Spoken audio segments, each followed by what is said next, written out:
رہی اور عورتیں مہیلا بچت گڑھ میں عورتیں بھی مبتلا ہو رہی. یہ دراصل ایک جانی بوجھی سوچی سمجھی سازش ہے بھائیوں. ہم سمجھ نہیں پا رہے ہیں اور ہماری پردے میں رہنے والی ماں بہن بیوی بیٹی اور اس کا شوہر بڑا غیرت مند لیکن پھر بھی وہ ایسے موقع پر بے غیرتی کا اظہار کر رہا ہے تو وہ ظاہر ہے کہ اس میں سے 10 عورتوں کی عبادت کا ایک ٹیم اور جماعت بنائی جاتی ہے اور اس میں بھی ایک کو ذمہ دار بنایا جاتا ہے اور ان کو اجازت نہیں ہے اپنے ساتھ کسی محرم کو ساتھ میں لے جانے کی. یہ سب تنہا جائیں گی اور وہاں پر برقع پہن کر چہرے پر حجاب ڈال کر بیٹھنے کی بھی قطعاً اجازت نہیں ہے. وہ کچھ بولے تو ان کو سارے بول سننے بھی ہے. پہلی مرتبہ ان کو مہیلا بچت گڑھ میں 50,000 روپئے 5-6 ٹکے سے، دوسری مرتبہ 1,00,000 روپئے، تیسری مرتبہ تو پھر انتہا ہو گئی. یہ عورت کو ہی ذمہ دار بنا دیا جاتا ہے. جتنا چاہے وہ مہیلا بچت گڑھ عورتوں کو جمع کر کے لاتی رہے اور ان کو بھی دیا جائے گا اور اس کو سب سے زیادہ دیا جائے گا. گویا اسے ذمہ دار بنا دیا گیا. اب میں آپ کو چند باتیں اس عنوان کی بتانا چاہتا ہوں. میرے بھائیو ذرا سوچو تو صحیح، جب میری آپ کی شادی ہو رہی تھی تو شادی کے موقع پہ ہمیں کہا گیا تھا کہ کہو قبول کیا میں نے اس کو اور اس کے مہر کو، مہر بولے تو اس کے سارے خرچے کو، مہر میں سب زندگی آ گئی کہ میں نے قبول کیا اس کو، اس کے کھانے پینے کو، اس کے کپڑے لتوں کو، اس کی آل اولاد کو، اس کے گھر کو، اس کی دوا پانی کو، اس کی ساری زندگی کا جو کچھ ہے میں نے سب قبول کیا. بڑے شان کے ساتھ قبلہ رخ ہو کے بیٹھ کے کتنے لوگوں نے تو ہاتھوں میں ہتھیار لے کر بتا دیا تھا اور ایسے ہاتھوں میں سسرے نے بھی لوہے کی کئی سونے کی انگوٹھیاں پورا کر اسے یقین دہانی اور پھر اس نے سر پر بھی ایسا اوڑھ کر، اب تو سر پر بھی اوڑھنے کی نوبت نہیں، پہلے تو شیر اور ہار چہر بدن پہ ڈال کر بیٹھتے تھے. بڑا سکون سے ادب کے ساتھ بیٹھ کے کہہ رہا تھا سب قبول کر دیا اور گھر میں جاتے بلی کی طرح کہاں دب کے بیٹھ گیا اور عورت کو آوارہ پن میں باہر نکال کے پھرتا تھا. ارے وہ ایجاب و قبول مسجد میں بیٹھ کر کیا تھا، کہاں دفن کر دیا؟ وہ اس کی ذمہ داری نہیں ہے کہ باہر سے کما کے لائے اور تیرا پیٹ پالے اور تیری اہل اولاد کا پیٹ پالے. سب تو نے. عورتیں مرد جب سے عیدی بن گئے تو عورتیں ان پر سوار ہونا شروع ہو گئی اور اتنی سوار ہو گئی کہ اب شوہر بہت سارے بے غیرتی کا اظہار کر رہے ہیں. مجھے معاف کریں، میں کہہ رہا ہوں یہ بڑی بات نہیں ہے. اللہ کے پیغمبر نے فرمایا کہ 3 لوگ دیوس، سب بولو کیا ہے، بولو دیوس. اللہ کے پیارے حبیب سے پوچھا گیا پیارے آقا یہ تو بڑی بات ہو گئی، دیوس آپ نے فرمایا. دیوس کسے کہتے ہیں؟ دیوس کسے کہتے ہیں؟ فاتور قصبے کے میرے غیور نوجوان مسلمانوں دھیان سے سنو. اللہ کے پیارے حبیب صلی اللہ علیہ وسلم نے کیا ارشاد فرمایا؟ آقا نے فرمایا کہ دیوس اس مسلمان کو کہتے ہیں، اس شخص کو کہتے ہیں جو اس کی بیوی کس سے بات کر رہی ہے، کس نامحرم سے اور کن لوگوں سے وہ بات کرتی ہے، اس کو اگر برا نہیں لگ رہا ہے تو یہ دیوس. نہیں سمجھے بھی آپ؟ اب بات کرنے میں یہ نہیں کہ بہت بڑا کوئی بن ٹھن کے آیا اس سے بات کر لی، یہ تو بہت بڑا دیوس ہے، وہ تو اصلی ہے. لیکن اگر یہ شوہر سوتا پڑا رہا، باہر چلا گیا اور گھر میں بیوی ترکاری والے سے، دودھ والے سے اگر وہ بات چیت کر رہی ہے اور اس کے دل کو برا نہیں لگ رہا ہے، یہ سوچ نہیں رہا ہے کہ ارے یہ کیوں بات کرتی ہوگی اس کے ساتھ، اگر اتنا برا نہیں لگ رہا ہے، اس شوہر کو، اس بیٹے کو، اس باپ کو، اس بھائی کو سمجھنا، وہی یقین کرنا چاہیے. اللہ کے نبی نے مجھے جیسے لوگوں کو دیوس فرمایا. اللہ ہم سب کی حفاظت فرمائے. یہ دلیل ہے. میں نے بتایا پہلے، اللہ کو مجھے بھی منہ بتانا ہے. اب ایسوں کو خالی ترکاری اور دودھ والے سے بات کرے اور اس کو برا نہیں لگ رہا تو دیوس ہے. تو مہیلا بچت گڑھ میں یہ تو آفیسر صاحب کیسے بن ٹھن کر آتے ہیں اور یہ بھی ہیروئن کی طرح کیسے بن ٹھن کے جاتی ہے اور وہاں اگر بات چیت کر رہی ہے اور اس کے دل پر اگر برا نہیں گزر رہا ہے، اللہ ہی جانتا ہے یہ کتنے بڑے درجے کا دیوس اللہ کی نگاہ میں بن رہا ہو. مہیلا بچت گڑھ ایک لعنت ہے. سوچی سمجھی سازش ہے جو غیر محسوس طریقے سے آپ کے گھروں میں داخل کر دی گئی ہے، تاکہ آپ کی حیادار بیوی، حیادار ماں، حیادار بہن یہ کسی طرح سے بے حیا بن کر باہر نکلنے والی ہو جائے۔ یہ سوچی سمجھی سازش۔ معلوم نہیں شوہر کیوں اس بات کو محسوس نہیں کرتا ہے، باپ کیوں نہیں محسوس کرتا ہے، بیٹا کیوں نہیں محسوس کرتا ہے؟ اس کے لیے شوہر ہی کافی نہیں ہے، بلکہ یہ سب ذمہ دار ہے۔ اگر وہ بیٹی ہے تو باپ ذمہ دار ہے، بہن ہے تو بھائی ذمہ دار ہے، اور بیوی ہے تو شوہر ذمہ دار ہے، اور بیٹا ہے تو ظاہر ہے وہ اپنی ماں کا ذمہ دار ہے۔ ان پر یہ ذمہ داریاں تقسیم کی ہوئی ہیں۔ میرے پاتور کے غیور مسلمان دوستو، یہ ایسا نہیں کہ اپنے پاتور میں ایسا کچھ ہوتا ہے، خدا نخواستہ اپنے یہاں بھی اگر ہو رہا ہے تو اب میں نے پہلے ہی کہا یہ بات کس کے لیے کہی جا رہی ہے؟ سب بولو بھائی، سب بولو، میرے لیے۔ اب میں میرے گھر میں جھانک کر دیکھوں، مجھے معلوم نہیں کون کیا کر رہے، وہ اس کا حساب دینے والا، مجھے میرا اور میرے گھر کا حساب مجھے دینا ہے اللہ کے در۔ جس سے یہ احساس ہوگا انشاءاللہ کبھی بھی وہ دیوس بننے کی فکر نہیں کرے گا، بلکہ اس کی غیرت جاگ اٹھے گی کہ واقعی یہ غلط کام ہو رہا ہے، اس سے مجھے بچنے کی ضرورت ہے۔ معمولی ٹکروں کے خاطر بھائیوں اپنی عزتیں پامال ہو رہی ہیں اور ہمیں بڑے بڑے نقصانات اٹھانا پڑ رہا ہے۔ یہ بہت بڑے درجے کا نقصان ہے جس سے بچنے کی ضرورت ہے۔ ہم انشاءاللہ اپنے گھروں کی پوری مہیلا بچت گھر سے مکمل حفاظت کی فکر کریں گے انشاءاللہ، بلکہ ایک مہم چلائیں گے کہ جہاں جہاں مہیلا بچت گھر ہوتا ہے تو انشاءاللہ پہلے اپنے گھر سے شروع کریں گے، گھر کے بعد اپنے اڑوس پڑوس اور جن پر ہماری چلتی ہے ان پر روک تھام کرنے کی فکر کریں گے۔ اگر آپ کو معلوم ہے آپ کی بیوی، بیٹی، بہن، ماں اگر ایسے اس قسم کے غلط کاریوں میں کہیں مبتلا ہے تو ہم پورا بریک لگائیں گے اور خود کمائی کر کر ان کی ضرورتیں پوری کریں گے، حلال طریقے پر خود بھی آئیں گے، حلال لقمہ کھائیں گے اور حلال کھلائیں گے انشاءاللہ۔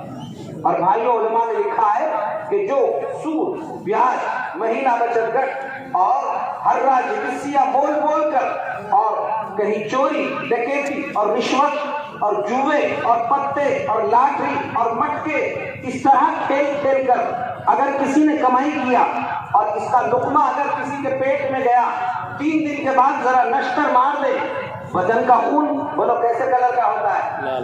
لال۔ 3 دن کے بعد اس کا خون اگر کالا بن کر نہ ٹپکے تو پھر کہنا۔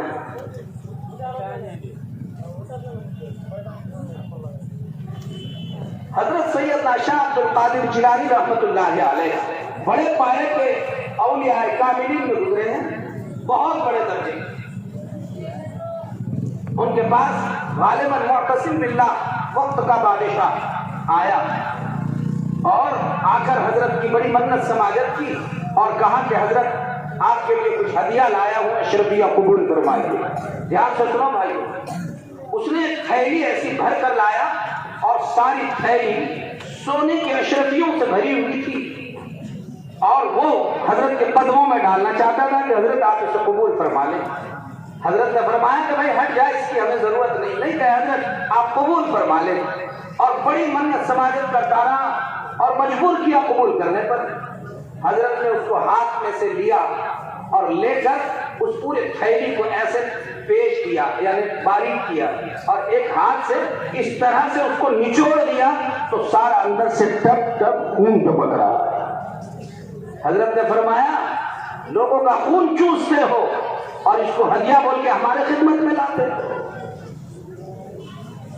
یہ اشرفیہ نہیں ہے، یہ کسی کا چوسا ہوا خون ہے، وہ ہمیں لا کر دے۔ یہی اسے کبھی پیسہ نہیں سمجھنا چاہیے، مہیلا بچت گھر کا ہو، بینکوں سے لیا ہوا سودی اور بیاجی کا ہو یا کسی سے ٹکوں سے لیا ہوا ہو، اور آپ کو کتنا ہی سودی پیسے آ رہے ہو، جوئے کھیلے ہوئے پیسے، پتے کھیلے ہوئے پیسے، لاٹری نکالے ہوئے پیسے، مٹکے کھیلے ہوئے پیسے، ہر راجنیتیوں کے ذریعے سے جو پیسے زائد بچ کر اپنے کو مل رہے ہیں، ایسے لیے ہوئے پیسے آپ اس کو قطعاً پیسہ نہ سمجھے، یہ لوگوں کا خون ہے، خون ہے. آپ صحت مند ہے, آپ خون ایسے بدن پہ چڑھایا جائے تو آپ کو معلوم ہے اس بدن کا کیا حشر ہوگا. خون تو نکالا جاتا ہے, چڑھایا نہیں جاتا ہے. اور جو اس طریقے سے ناجائز قسم کے خون چڑھانے کی فکر کرے تو اسے معلوم ہونا چاہیے کہ کیا حشر بنے گا اور کیا کرے. مجھے یقین ہے یہ پورا مجمع ایسی باتوں شہر سے خبریں پھیلنا چاہیے. الحمدللہ ہمارے یہاں اس قسم کے حرام کی کمائی ہے ہی نہیں. اور خدا نہ خواستہ بعض دوست اگر غفلت میں کر بھی رہے تھے تو انہوں نے توبہ کی اور اس کے چرچے ہو جائے کہ الحمدللہ ہم نے مکمل ایسی ساری ناجائز اور حرام کمائی کا بائیکاٹ کر دیا ہے. انشاءاللہ ہم ایسا کریں گے انشاءاللہ. اور میں نے پہلے کہا کون کیا کر رہا ہے, آپ کسی کے گھر میں جھانکو مت. بس میں کیا کر رہا ہوں, میرے گھر میں کیا ہو رہا ہے, مجھے اپنی اصلاح کرنی ہے, اپنے گھر کی اصلاح کرنی ہے. بھائیو تھوڑا کھاؤ, اچھا کھاؤ, حق کھاؤ, حلال کھاؤ. حلال کمائی سے اللہ نے 2 ہاتھ دیے, 2 پیر دیے, یہ اسی لیے دیے کہ محنت کرو, محنت کر کے کماؤ, محنت کر کے کھاؤ.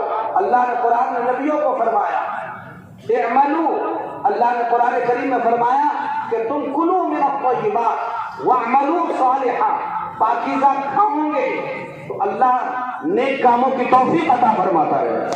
اس کا منفی پہلو یہ ہے کہ اگر تم حرام کھاؤ گے تو تم سے نیک کاموں کی توفیق چھین لی جائے گی. کتنے لوگ ہیں ایسے کاروبار کر کر کے انہوں نے کئی چیزیں کمائی اور رات میں سوچتے ہیں, ایسے کھانا کھاتے ہیں, ایسی کمائی ہوتی ہے, کہیں لاٹری کے, کہیں مٹکے کی, کہیں جوئے کھیلے ہوئے, پیسے پتے کھیلے ہوئے, مٹکے کھیلے ہوئے. بہت ساری عورتوں کی مہیلا بچت گٹ کی کمائی, کسی نے ٹکے سے دیا تھا پیسے اور اس پر سود بڑھ کر آیا, ایسے پیسے. یہ اور اس جیسے کسی نے رشوت میں پیسے لیا اور رشوتوں کی کمائی اور رشوت کے پیسے گھروں میں ہے, یہ کھا رہے ہیں. اور رات میں بول رہے ارے مول صاحب کے پاس چلو تعویذ لے کر آئیں گے, بہت دل گھبرا رہا. رات میں خواب میں سانپ آ رہے, بچھو آ رہے, اژدھے آ رہے, مجھے کوئی دریا میں پھینک رہا. ارے غنیمت خواب میں دیکھا, یہ تو سچی میں ہونا چاہیے. اللہ خواب میں دکھا رہا غنیمت ہے, یہ تو حقیقت میں ہونا چاہیے تھا. اتنے کالے کرتوت رہے اور پھر جنت کے خواب دیکھے, یہ ممکن نہیں, ایسا نہیں ہو سکتا.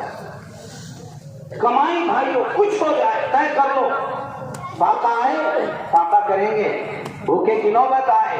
ارے ہمارے نبی کے صحابہ نے تابعین تابعین اولیاء اللہ بزرگان دین, اور آج بھی جن کو اللہ کا ڈر اور خوف ہے الحمدللہ انہوں نے ایسے درختوں کے پتوں کو چبا چبا کر انہوں نے کھا کر گزر بسر کیا, لیکن کسی حرام کا لقمہ انہوں نے برداشت نہیں کیا.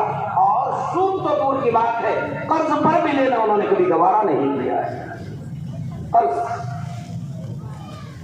تو یہ جو ہم کو نظر آ رہا ہے, ایک بات یہ کہ یہ دوسری بات ہو گئی.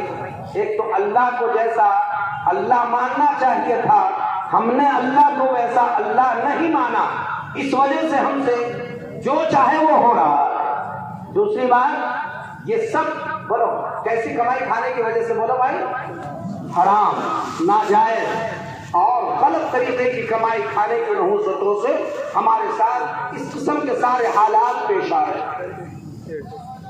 تیسری ایک بڑی اہم بات سنو بھائیو, جو ہم میں سے بہت سارے لوگ ایسے ہیں نماز پڑھو بولے تو جلدی سے نماز کی توفیق نہیں ہوتی ہے, گھروں میں عورتوں کو پردہ کرنے کی توفیق نہیں ہوتی ہے, اور دعا میں دل نہیں لگتا ہے, مسجدوں میں دل نہیں ٹکتا ہے, نیک لوگوں میں بیٹھنے کو دل نہیں چاہتا ہے, ایسی مجلسوں میں بھی بیٹھنے کو طبیعت نہیں چاہتی ہے. دل کیا چاہتا ہے کہ بس بے حیائی کرتے بیٹھو, بد نگاہی کرتے بیٹھو, موبائل کھیلتے بیٹھو, گیم کھیلتے بیٹھو, کہیں چیٹنگ کرتے بیٹھو, وہاں پر جو ہے جیسے چاہے عشق محبت میں مبتلا ہوتے رہو, اور غلط کاموں میں وہاں دل لگ رہا ہے اور نیکی کے کاموں میں دل نہیں لگتا ہے. تو بھائیوں یہ لوگ یہ سمجھتے ہیں کہ بھائی کوئی بات نہیں, ہم یہ سارے غلط کام کر رہے ہیں, مزے آ رہا ہے, لطف آ رہا ہے, کدھر رات گئی سمجھ میں بھی نہیں آ رہا ہے, اور غلط کاموں میں مزے اڑا رہے ہیں. یاد رکھو بھائیوں, کہیں نہ کہیں غلط لقمے منہ میں گئے ہیں جس کے نحوست سے اللہ نے تجھ سے نیک کام کی توفیق کو چھین لیا ہے. نہیں سمجھ رہے آپ بات؟ نوجوانوں دھیان سے سنو، یہ کوئی اچھی چیز نہیں، یہ ڈرنے کی بات ہے کہ اللہ نے مجھ سے نیک کاموں کی توفیق کو چھین لیا ہے، جس کی وجہ سے میں بے دین اور بد دین بن رہا ہوں۔